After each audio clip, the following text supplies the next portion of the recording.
Today we will be solving limit at infinity. I have here two examples, two problems. But before we proceed solving these problems, let us recall first what is the limit of 1 over x as x approaches infinity. So we learned that limit of 1 over x as x approaches infinity is equal to 0. Why? If we are going to substitute x 10, that will be 0.1. For 100, 0.01. For 1,000, 0.0001. For 10,000, 0.00001. And for 1 million and more than that number, the value will be closer and closer and closer to 0. That is why the limit of 1 over x as x approaches infinity is equal to 0. Take note of this thing. Now, another one we need to learn. Square root of a times square root of b is equal to square root of a times b. Again, square root of a times square root of b is equal to square root of a times b. Example, square root of 1 times square root of 3, that is equal to square root of 1 times 3 is equal to 3. Example, square root of 2 times square root of 5, that is equal to square root of 10. Now, do not forget this one because we will be using this knowledge as we solve these two examples. We will start.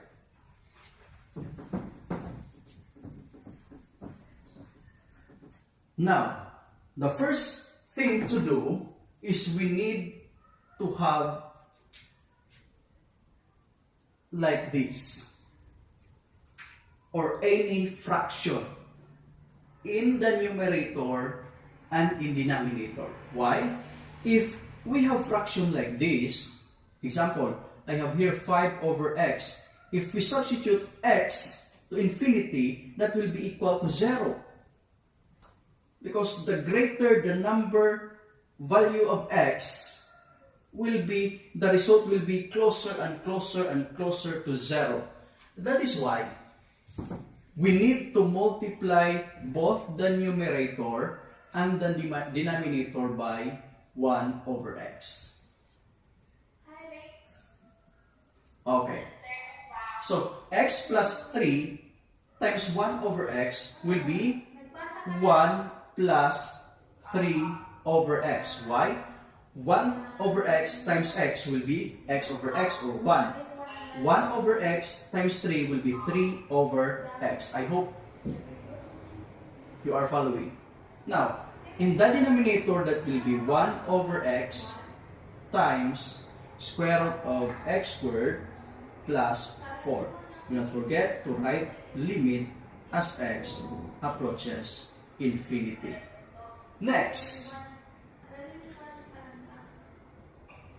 in the denominator, we have one radical here. How to make 1 over x in radical form? That will be our problem.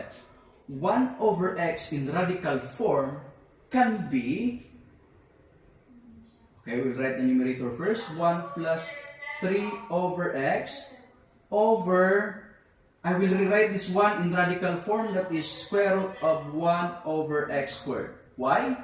Square root of 1 over x squared is 1 over x because 1 over x times 1 over x is 1 over x squared times x squared plus 4. Okay? Again, write limit as x approaches infinity. Let us proceed. Now, the limit of 1 plus 3 over x as x approaches infinity, that will be over, let us solve this one, that will be square root of 1 over x squared times x squared plus 4 will be 1 times x squared plus 4 is x squared plus 4 over x squared, this is denominator 1, so that will be x squared times 1 is x squared. Now, let us continue. That will be limit at x approaches infinity 1 plus 3 over x over, okay, we have to regroup this. That will be x squared over x squared plus 4 over x squared. Now, that will be limit of 1 plus 3 over x over x squared is 1, right? So square root of 1 plus 4 over x squared as x approaches infinity. Now take note, 3 over x as x approaches infinity is 0, right? 3 over x will be 0.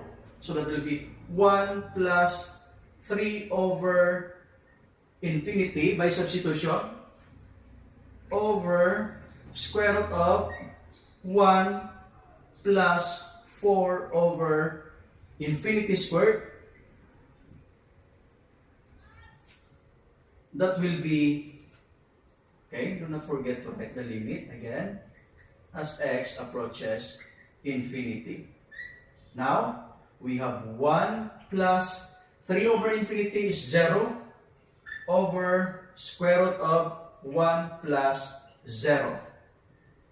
Square root of 1 plus 0 because 4 over infinity squared is 0. So we have 1 over square root of 1 is 1. And that is why the limit is equal to 1. Therefore, the limit of x plus 3 over x squared, square root of x squared plus 4 as x approaches infinity is equal to 1. That is problem number 1. Let's proceed to problem number 2. Okay, problem number 2.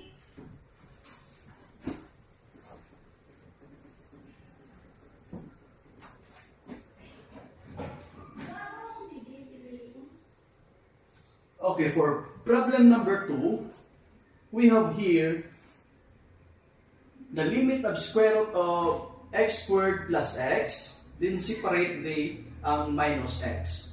So, we are going to multiply by its conjugate. Okay? So, the conjugate for this will be square root of x squared plus x over the same square root of x squared plus x. Then multiply, that will be limit of as x approaches infinity, that will be x squared plus x, square root of x squared plus x times square root of x squared plus x will be x squared plus x. Then negative x times x will be negative x squared. By the way, this is the shortcut. But the principle is a minus b times a plus b is equal to a squared minus b squared over 1 times this, so copy this, square root of x squared plus x.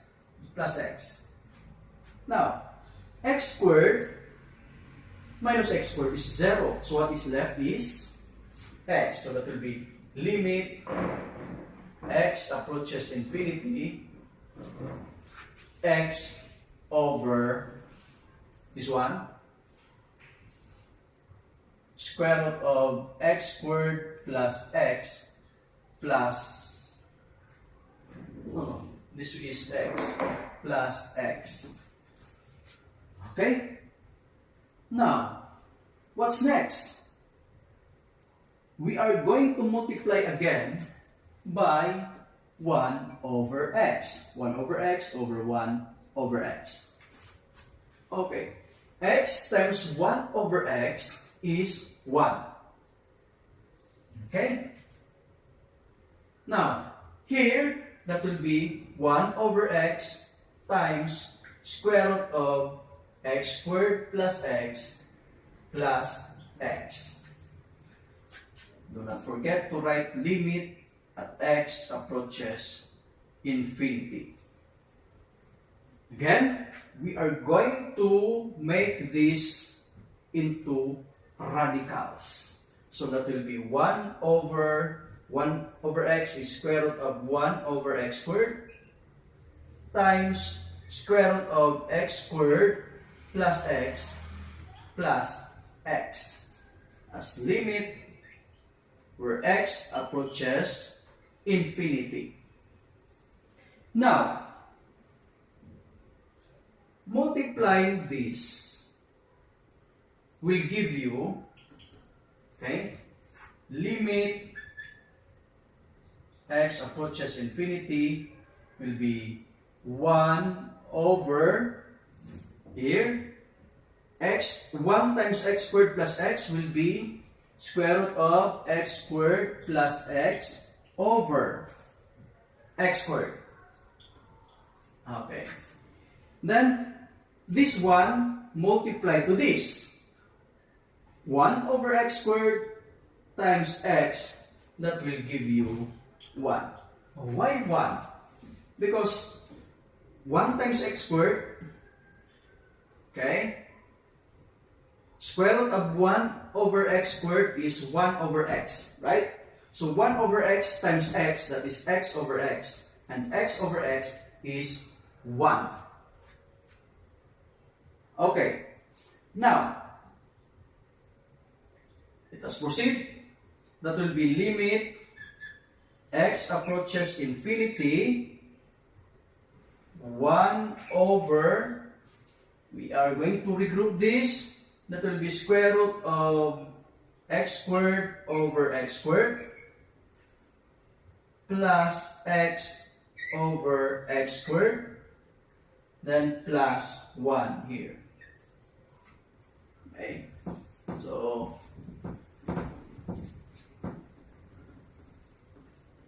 now let us continue here in this side. So that will be limit of 1 over this one. X squared over x squared is 1. So 1 plus x over x squared, common x, so that what is left is 1 over x, then plus 1 as x approaches infinity. Okay, so let us substitute infinity this time, so that will be 1 over square root of 1 plus 1 over infinity. Okay, 1 over infinity plus 1. So that will be 1 over square root of 1 plus 0 is 1. Okay, then plus 1. So that will be square root of 1 is 1. So 1 over 1 plus 1, that is 1/2.